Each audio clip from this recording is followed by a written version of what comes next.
సంగారెడ్డి జిల్లా చిన్నారం మండల కేంద్రం పరిధిలోని రైతు వేదికలు ఏర్పాటు చేసిన సమావేశంలో మండల పరిధిలోని వివిధ గ్రామాలకు చెందిన 117 మంది కళ్యాణ్ లక్ష్మి షాదీ ముబారక్ లబ్ధిదారులకు మంజూరైన 1,17,00,000 రూపాయల విలువైన చెక్కులను ఎమ్మెల్యే మహిపాల్ రెడ్డి పంపిణీ చేశారు. నిరుపేద ఆడపిల్లలకు కళ్యాణ్ లక్ష్మి షాదీ ముబారక్ పథకాలు వరం లాంటిదని ఆయన పేర్కొన్నారు.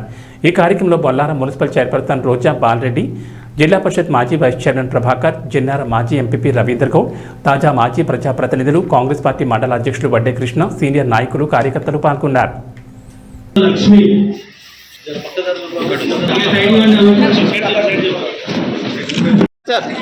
సార్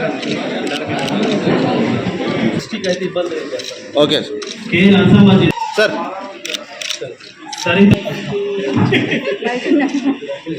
ఓకే సార్ మండలానికి సంబంధించిన కళ్యాణ లక్ష్మి షాదీ ముబారక్ చెక్స్ 117 చెక్స్ పంపిణీ చేయడం జరుగుతూ ఉన్నది.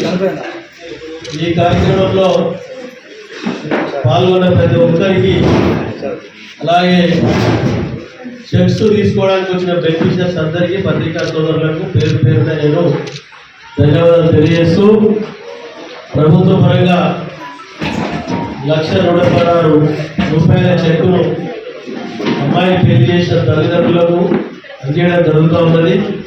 పూర్తి స్థాయిలో కొడుకులు బిడ్డను ఏ విధంగా పెళ్లి చేసి ఆశీర్వదిస్తారో ఆ విధంగా ప్రభుత్వాన్ని ఆశీర్వదించవలసిందిగా పనిచేస్తూ, ఒక 5 మందిని మాత్రము ఎంఆర్ఓ గారు చెక్కులు లబ్ధిదారులకు పిలవండి. వాళ్ళకి ఇచ్చిన గుమ్మడాలు వచ్చిన వేరే ప్రోగ్రామ్స్ ఉన్నాయి కాబట్టి దయచేసి వారు రెవెన్యూ డిపార్ట్మెంట్ వారు మీ అందరికీ ప్రతి ఒక్కరికి చెక్స్ ఇచ్చి పంపిస్తారు. మీరందరూ ప్రశాంత వాతావరణంలో తీసుకొని వెళ్ళాలని చెప్పి మీ అందరికీ పనిచేస్తూ మీ అందరికీ ధన్యవాదాలు. Thank you.